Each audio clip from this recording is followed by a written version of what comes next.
Imagine waking up one day and realizing that the greatest battle you've ever fought was never with the world around you, but with the world within you. Think about that for a moment.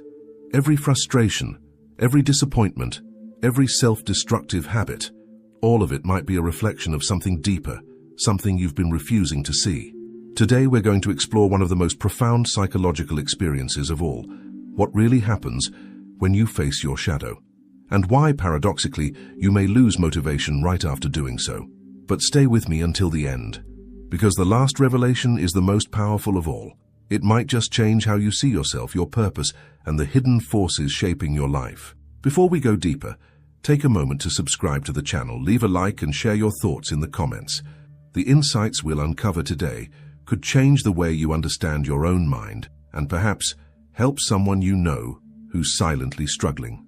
Now, let's begin this journey. Carl-Jung, one of the most influential psychologists in history, believed that every human being carries within them a shadow, a hidden side of the personality that contains everything we've rejected, denied, or refused to acknowledge about ourselves. It's the container of our suppressed emotions, impulses, fears, and even our untapped potential.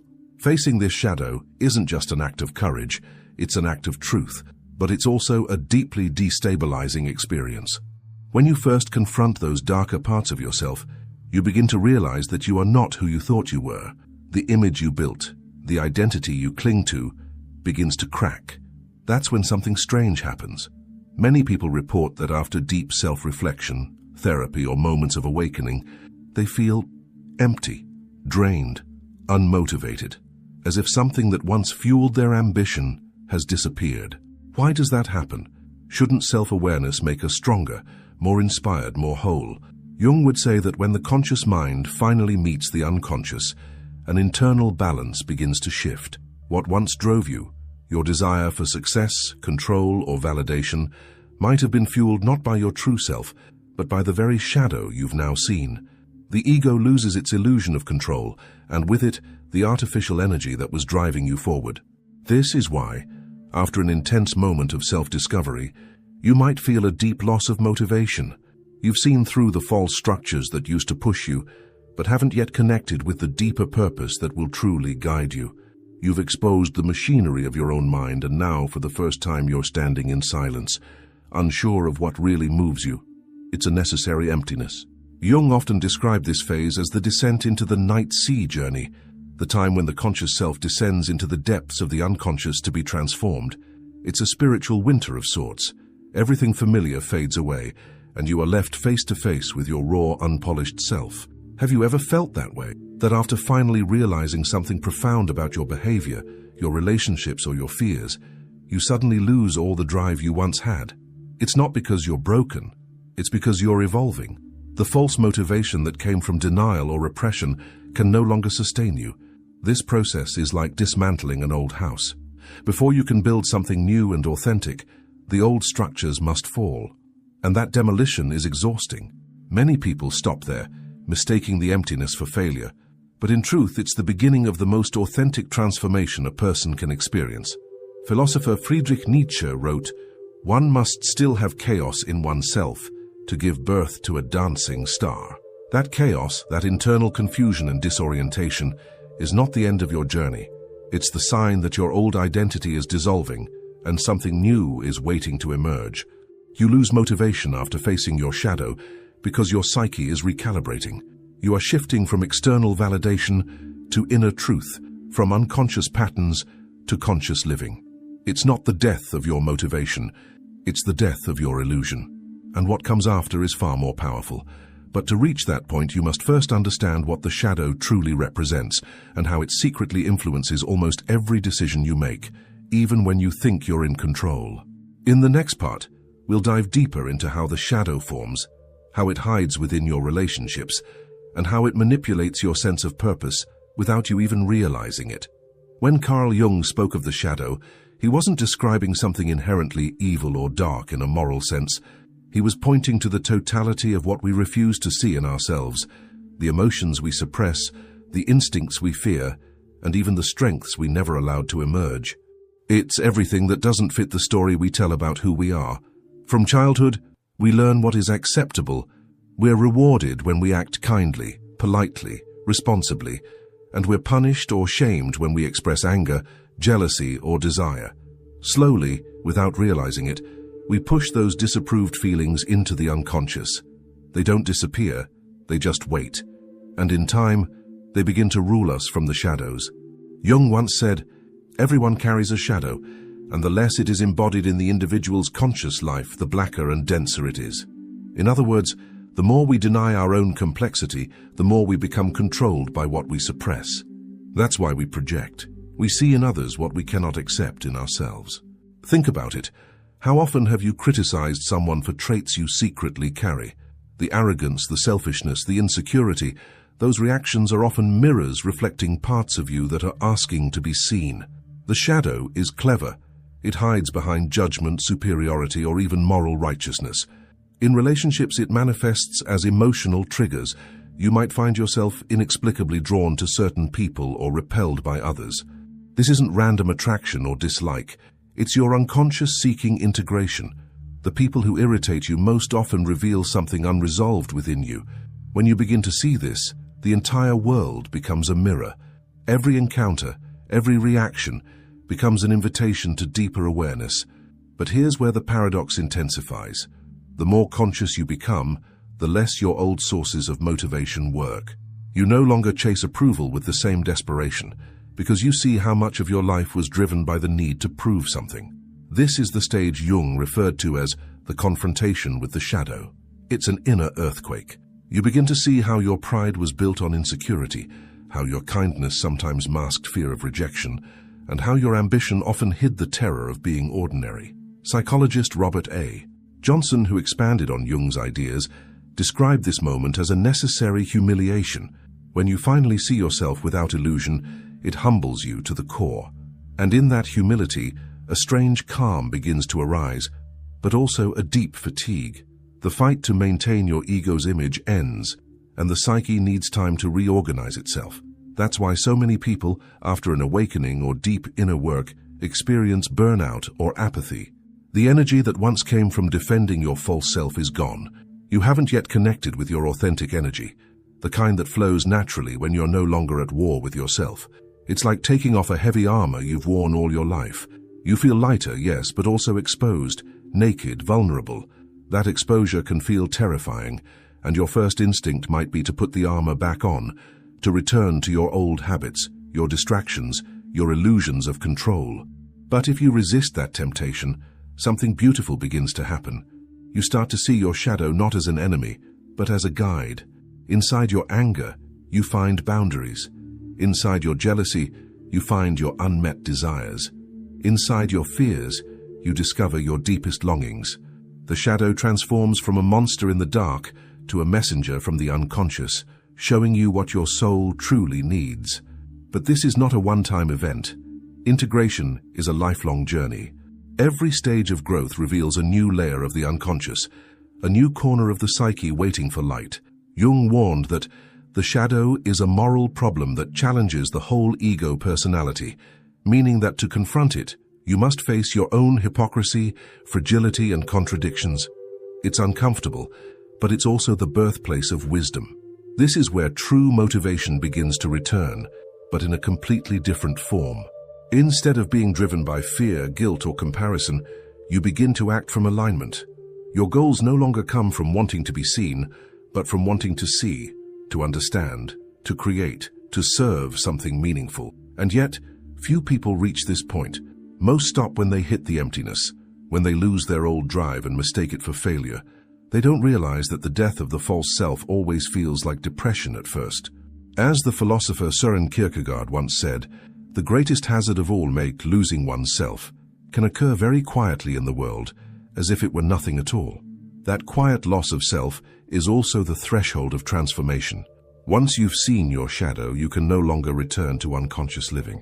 The question then becomes, how do you rebuild motivation when everything that used to drive you has crumbled? How do you move forward without losing yourself again? In the next part, we'll explore how to reconnect with authentic purpose after the confrontation with your shadow, and how Jung's ideas on individuation can guide you toward a renewed, deeper sense of meaning that no longer depends on illusion or fear.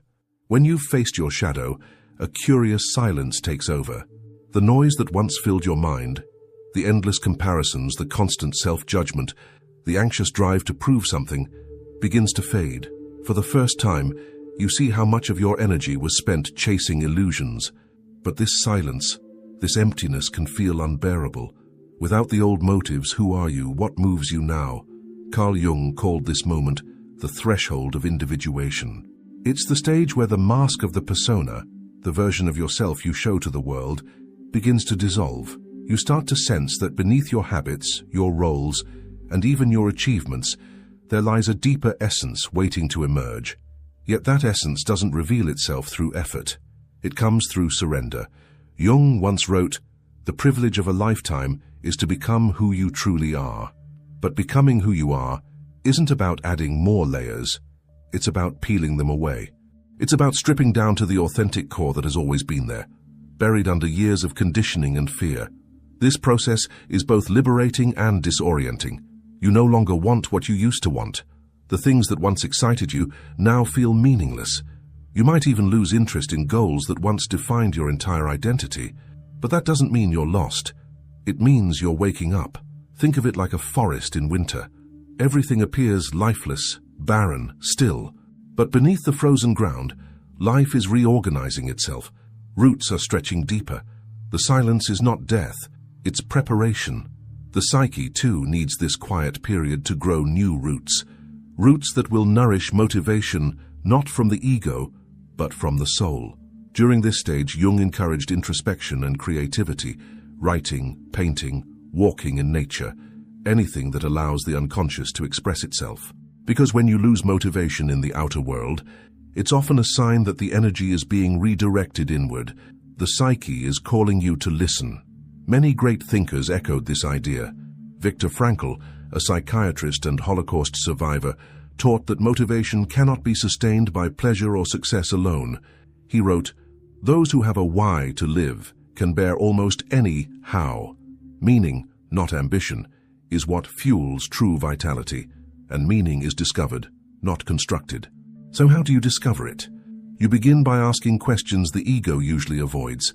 What truly matters to me when no one is watching? What kind of life feels alive, even if it doesn't look impressive? What am I afraid to admit that I want?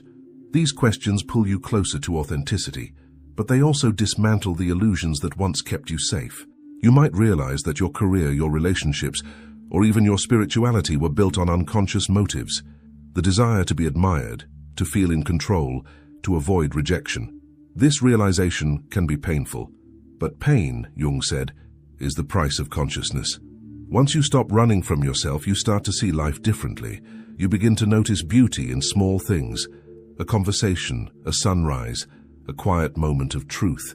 The external world loses its hypnotic power, and something internal begins to awaken. That something is your true motivation, the one that doesn't depend on applause or validation. This is the energy of individuation. It's not about becoming perfect or enlightened, but about becoming whole. Wholeness includes both light and shadow, strength and vulnerability. It means acting not to impress others, but to express what's real within you. Philosopher Alan Watts once explained it beautifully. The meaning of life is just to be alive. It is so plain and so obvious and so simple. Yet everybody rushes around in a great panic as if it were necessary to achieve something beyond themselves. When you realize this, your motivation returns. But it's softer, wiser, more sustainable. You begin to live not from anxiety, but from alignment. You choose actions that resonate with your values, even if no one notices. You stop trying to escape your shadow because you understand that it's part of what makes you whole. Motivation becomes an act of love, not an act of fear. This inner transformation radiates outward. Your relationships change. You no longer seek people to complete you, but to accompany you. You become less reactive, more compassionate, more real. You no longer perform. You participate. And ironically, that's when life begins to flow again. Opportunities align, creativity returns, and even challenges become meaningful. Because now your energy comes from authenticity. But there's still one more step. Facing your shadow and finding purpose is only part of the journey. The final and most powerful revelation is how to integrate this awareness into daily life, how to live consciously in a world that constantly pulls you back into distraction and unconsciousness. In the final part, we'll explore how Jung's concept of integration completes the transformation, how you can sustain motivation and purpose not as a fleeting emotion, but as a steady flame that burns from within. The final stage of transformation, the integration of the shadow, is not a sudden enlightenment. It's a daily practice of honesty, humility, and courage. After the shock of seeing yourself clearly, after the emptiness that follows the collapse of illusion, comes the real work, learning to live with what you've discovered. Carl-Jung described integration as the process of bringing light into darkness without destroying the darkness itself. He said, "One does not become enlightened by imagining figures of light, but by making the darkness conscious. This means you don't escape your shadow, you befriend it. You learn to walk beside it, to understand its language, to recognize when it whispers old fears into your ear. That is the essence of real motivation, not a burst of energy, but a quiet alignment between your conscious intentions and your unconscious truths. You no longer act to escape yourself, you act to express yourself, and that shift changes everything. When the shadow is integrated, energy that was once trapped in repression becomes available again. What used to drain you now fuels you. For example, the anger you used to deny might transform into healthy assertiveness. The envy you once hid becomes inspiration to grow. The fear you ran from becomes clarity about what truly matters. Each fragment of your shadow, once brought to awareness, returns as strength. Jung compared this process to alchemy, the ancient art of turning base metals into gold. The alchemist's furnace symbolizes the human psyche, and the fire of transformation is the tension between opposites, between light and dark, conscious and unconscious, ego and soul. When you allow those tensions to coexist without judgment, something new is born, the self, the total integrated you. In this state, motivation no longer depends on ambition or anxiety. It flows naturally, like breath. You begin to live from an inner sense of direction, what Jung called the inner compass of the self. This is not about perfection, it's about presence. But integration is not a final destination. The shadow will always be part of you. It evolves as you evolve. Each new experience brings new aspects of yourself to confront and accept. That's why Jung said the work of becoming whole is never truly finished. It is a lifelong dialogue between who you are and who you are becoming. So how do you sustain motivation through this process? The answer lies in meaning and connection. When your actions are aligned with meaning, when you create, serve, or grow for reasons that resonate with your soul, motivation becomes self-renewing. It no longer burns out because it's no longer borrowed from fear. Philosopher Joseph Campbell described this as following your bliss. He didn't mean chasing pleasure or comfort, but listening deeply to the call of your own life. He said, "If you follow your bliss, you put yourself on a kind of track that has been there all the while waiting for you, and the life that you ought to be living is the one you are living." That is the point where the conscious and unconscious begin to work together. You no longer sabotage yourself. You no longer resist your own growth. Instead, you move through life with the calm confidence that everything, even your darkness, has its place in your becoming. When you reach this stage, you realize that losing motivation after facing your shadow was never a setback. It was a necessary pause, a sacred stillness that allowed you to reset your direction. The false energy had to die so that the authentic one could rise. So if you are in that place now, tired, disoriented, unsure of who you are, remember this: you are not falling apart, you are falling into truth. The emptiness you feel is not the end. It's the space being cleared for a deeper, steadier light. Ask yourself each day, what truth am I resisting? What part of me am I still hiding? And how can I bring compassion to it instead of judgment? These questions keep the inner dialogue alive and prevent you from drifting back into unconsciousness. True motivation is born from self-acceptance. When you stop fighting yourself, your energy flows effortlessly into creation, connection, and purpose. You no longer need to force discipline or chase inspiration, because your life itself becomes the expression of what you've discovered. Carl-Jung believed that every person carries a divine spark within them, a blueprint of wholeness waiting to unfold. When you face your shadow and integrate it, that spark ignites. You begin to see that every wound was an opening, every fear a doorway, every failure a teacher. And maybe, just maybe, that's what motivation really is. Not the drive to achieve, but the willingness to become. So remember, if you've faced your shadow and lost your old motivation, don't despair. You haven't lost your purpose. You've simply outgrown a smaller version of it. The energy will return, but it will come from a place far more powerful than ego. It will come from the truth of who you are. Thank you for watching. If this journey through Jung's wisdom resonated with you, take a moment to reflect on your own process of self-discovery. And if you found meaning in these words, share them. Someone else might be walking through their own darkness, waiting to hear that they're not alone. In the end, as Jung himself said, "I am not what happened to me. I am what I choose to become." Thanks for looking.